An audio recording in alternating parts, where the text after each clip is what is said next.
From New York City, it's the Wendy Williams Show.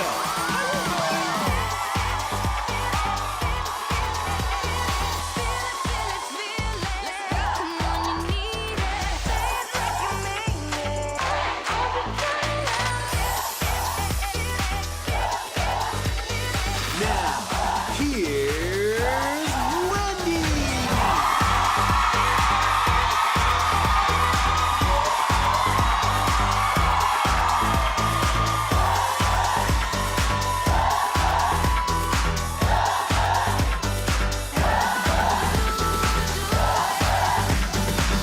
Hi! Thank you for watching. Say hello to my co-host and studio audience. Ooh, good. Okay, today let's get started. It's time for Hot Topic.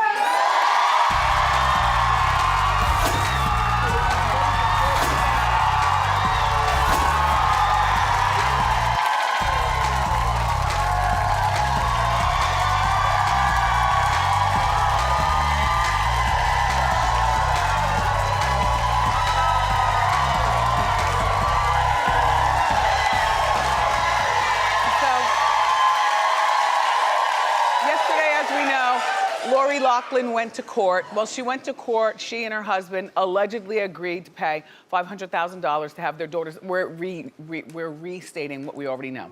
$500,000 to get their daughters to be on the crew team at USC. Pretty good court artistry, though, huh? It's pretty good.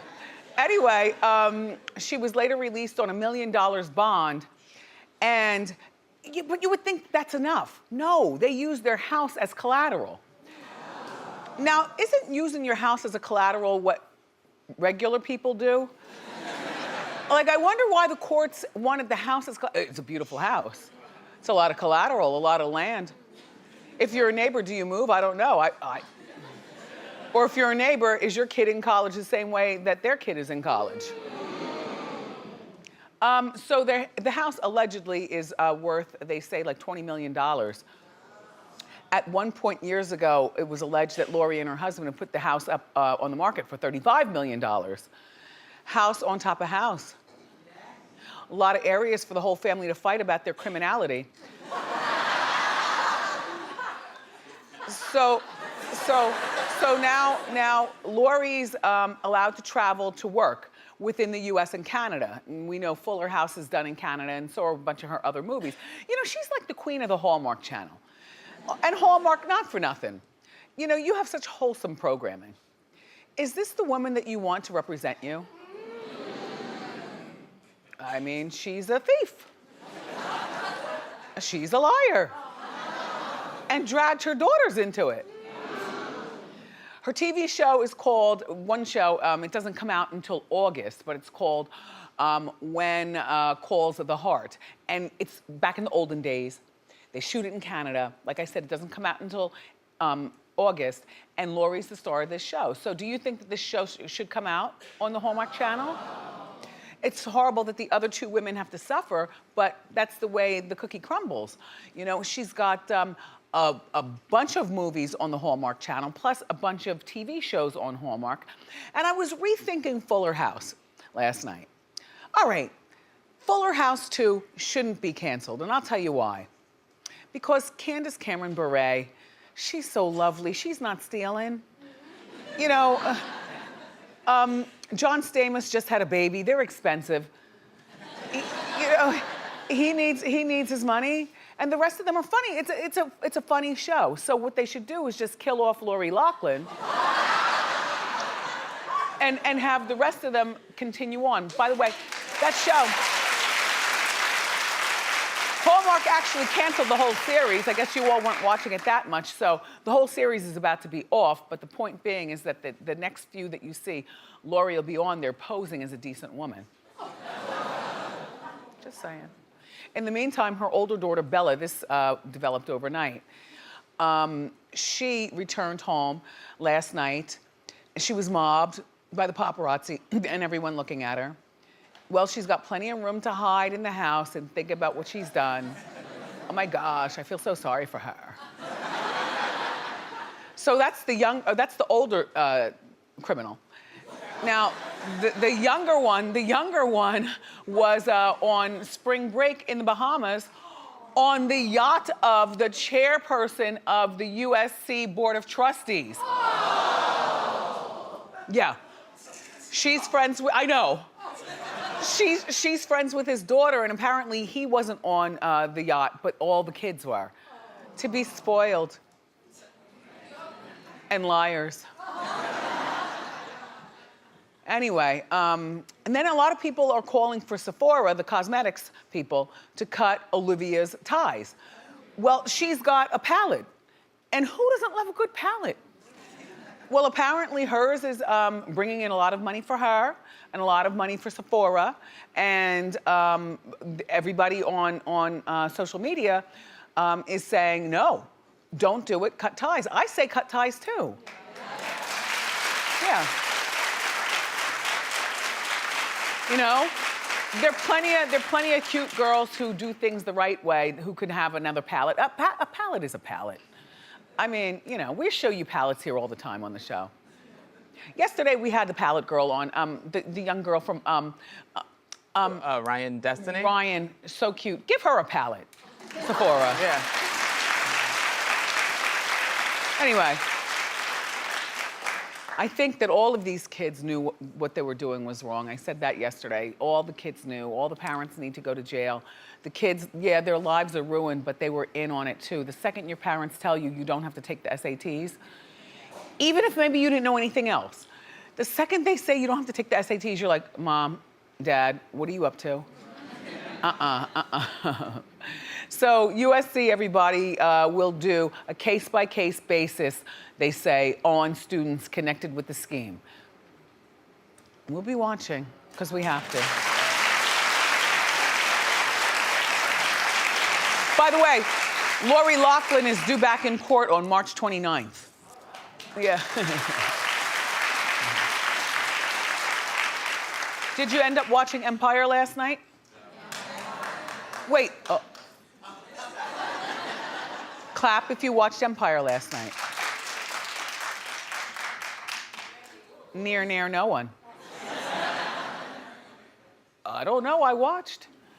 Empire last night was back after being off the air for months.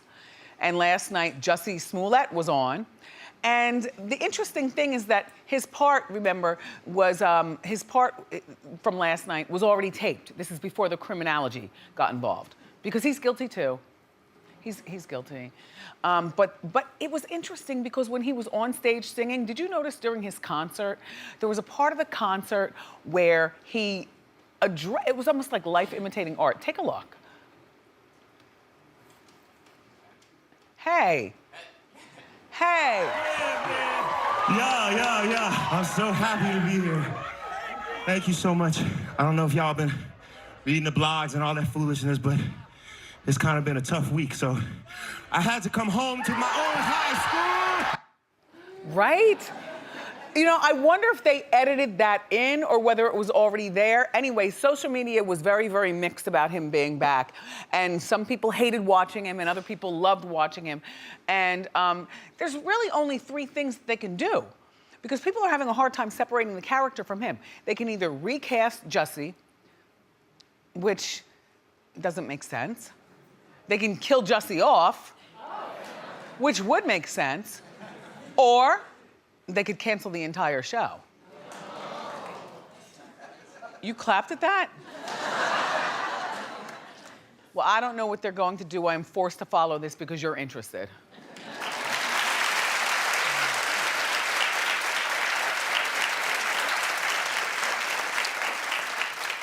So Joe Giudice in Jersey is out this morning. Yes.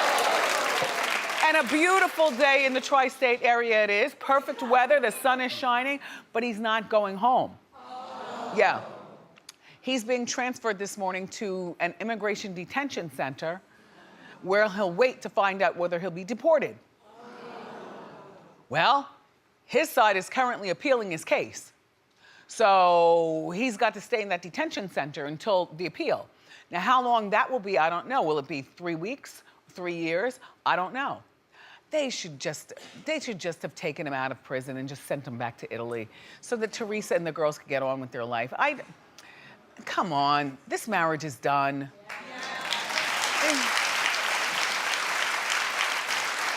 And I feel like Teresa, she's holding on because that's what her heart says, but in reality, and the reality is, Teresa will live a much better life once she does away with Joe. She's still young enough and attractive. She's a hustler. She's not the smartest, but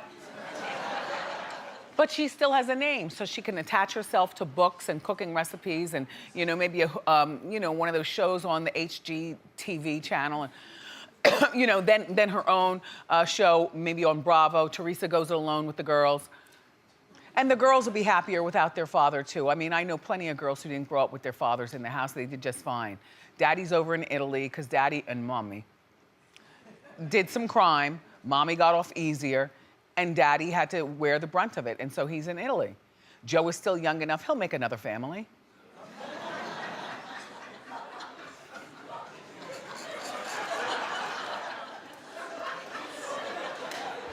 Just saying. So that's what's going on in Jersey.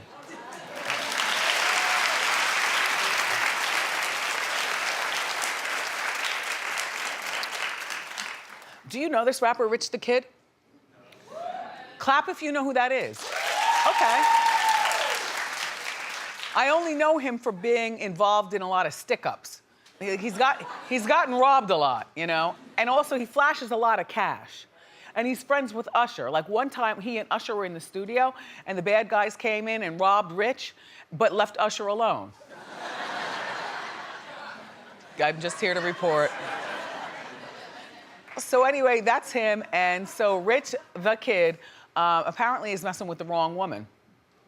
Well, after paying rent, after not paying rent, he wasn't paying his rent, even though he flashes all the cash, he's got a lot of jewelry, and he's always getting robbed. After not paying rent for months, his landlord's lawyer told Rich that she was done communicating with him.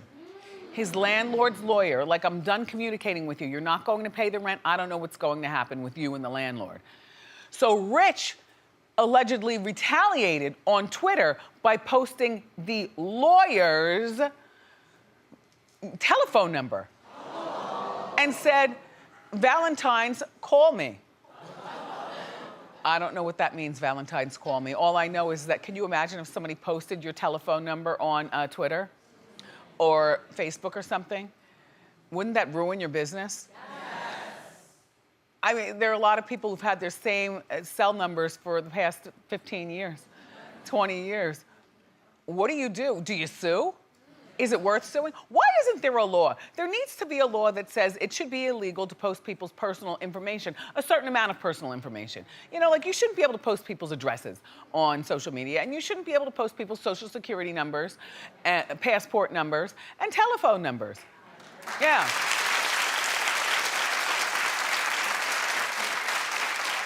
I mean, there are only a handful of people that I know, and I'm being one of them, who wouldn't mind if my telephone number was posted on social media. The only reason why is because I have exactly 68 saved numbers in my cell phone. 68, that's it. And all 68 of them, I know Kevin and Kevin's numbers off the top of my head, but the rest of them, look, I was looking for a reason to dump you anyway. So post the number, then they can't get in touch with me, then you can make a whole new life for yourself, you know what I mean? Were you part of the crashing of Facebook last night? Yes. Did that, that jacked you up? Oh.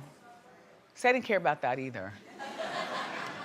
I wish I would have stayed down. So what does Rich do? Rich is getting sued by the lawyer.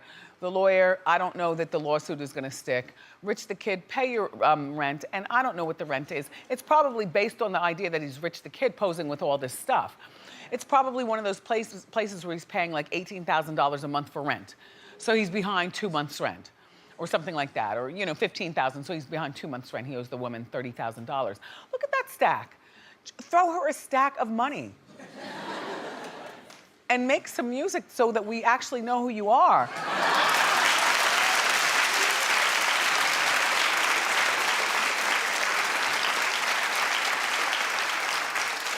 Do you know this actor, Michael Sheen? I didn't know who he was. Clap if you know who he is. Okay. Well, as far as I'm concerned, he's doing a really good thing, but I was the only one in our morning meeting who thought so. He wants fathers to start talking to their daughters about having their periods. I think that this is a great thing, you know? Back in the olden days, you know, dads didn't talk to their daughters about, you know, periods. Dads didn't pick up tampons, didn't pick up, you know, pads, nothing like that.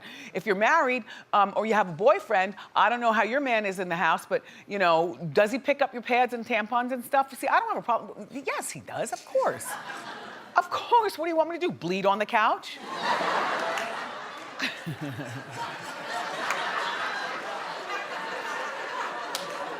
Do you want me to embarrass you in front of your friends at the all-white party? I need a tampon. Go, please. So there's this new campaign, apparently, that this dad actor is at the helm of. It's called Pads for Dads. And I think this is great. Michael talks about how awkward the period conversation can be. Just take a look. If you're out shopping for your daughter, you know what food they like, right? But when it comes to pads and tampons, you don't have a clue. I have a daughter, I get it. It can feel hard to start the conversation, but that's okay. Hey Girls, a UK-based social enterprise is here to help us dads end the stigma of talking about periods and buying period products for the young women in your life. Dads, this should not be a big deal. And moms, we're not always around when a girl's period comes on, so then she's gonna need the assistance of her father, and I think this is a great thing. Incidentally, he was married to Kate Beckinsale for many years, and they have a 20-year-old daughter together. But clap if you talked with your dad about your periods. Very few people. But clap if you think that this is a great campaign. Yeah. Yeah. And while you talk to your girls about periods, we need to talk to our boys about condoms. I was the one who bought Kevin his first big box of condoms. He wasn't even having the sex, but we were already having the sex talk in our family and stuff. And so my husband was the one who said, yo, take him to the Walgreens and buy him the box of condoms. We bought the condoms, I bought a banana, showed him exactly what to do, showed him the reservoir, and then you double back around as a family, and before you know it, you're talking about all kinds of sex and stuff. And to me, that makes for an open conversation. Just saying. The days of talking to your kids about that kind of stuff are over. See, that's what happened with these criminals with the colleges, you know? I'm buying you these condoms and I'm gonna get you into Yale.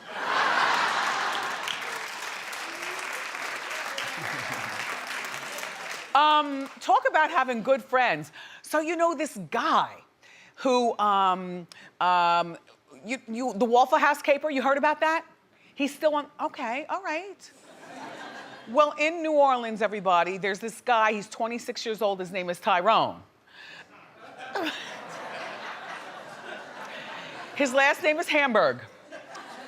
Tyrone Hamburg, everybody, put on a Waffle House uniform and took customers' orders, and with each order, you know, because sometimes, you know, you're only bussing or you're only taking orders. It's very few people who actually touch the money and get to the cash register. So he stayed on his shift long enough to buddy up to the cash register and stole $300. Well, as far as I'm concerned, that's like working a shift. And none of his coworkers recognized him because apparently at Waffle House, it's not unusual for the workers to interchange Waffle House locations. So it wasn't unusual that none of his coworkers knew that Tyrone was a thief. Anyway, Tyrone is still on the loose. It's been 4 days.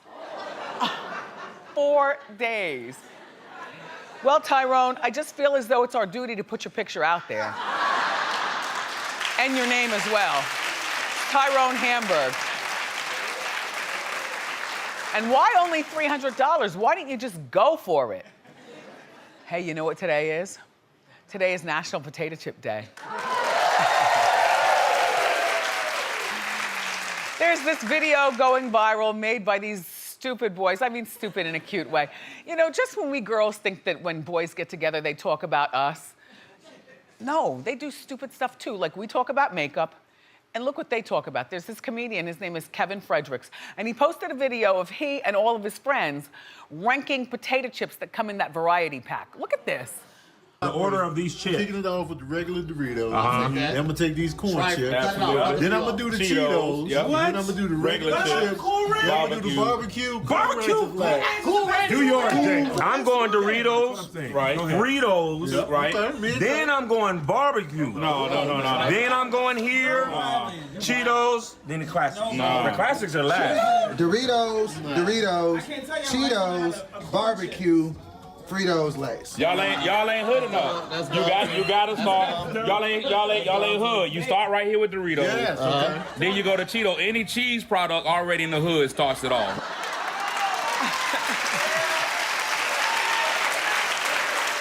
There were some celebrities who got in on it. Chris Evans, Octavia Spencer, and even Monica Lewinsky weighed in on their order. Leslie Jones posted a picture and wrote, "The look I have when mother bleepers ain't putting nacho Doritos first." Well, here's my order. I think that nacho Doritos are number one, the cheese ones, but only to lick them and put them back in the package. I like the flavoring and then put it back in there, and then somebody who loves me can get my germs. And then I like Cheetos number two. I take them and then put a little hot sauce on them, and then put them back in the bag too. Somebody who loves me will love them up. Then I like the Lay's barbecue chips, only Wise does it better. I don't think Lay's puts enough barbecue on their chips. So, you know, I look at them, but they asked me to rank, so you're number 4. Cool Ranch, I was never really feeling you to begin with. I don't find enough ranch flavoring on it. So, there. But we polled our audience. By the way, my absolute favorite chip, the Utz barbecue. You know Utz chips? They're kind of hood, but they put a lot, I mean, the barbecue is like as bright as my dress. Like fire. Anyway, we polled the audience here at Wendy, or my co-host, and the results are in. Number 6, Fritos. You guys don't like Fritos? My thing about Fritos is that Fritos are good, but only when you crumble them over chili. All right? Then, my co-host said number 5, Lay's barbecue. You like them. 16% of you like them. Number 4, with 17%, Lay's classic. Who wants a classic chip? They're so boring. With all the different flavors out here, I mean, there's salt and vinegar. Oh, I love a salt and vinegar. Anyway, and do you like pickle? I like pickle chips too. You chose number 3, 18% of my co-hosts said that Cheetos, you like those. Number 2, Cool Ranch, 20% of my co-hosts love Cool Ranch. And number 1 by my co-host, 24% of you said that you like the nacho cheese Doritos, the chip and all. And with that in mind, we've got more great show for you, everybody. Up next, the 5 things in pop culture right now. So grab a snack, lick it, and put it back. And come on back.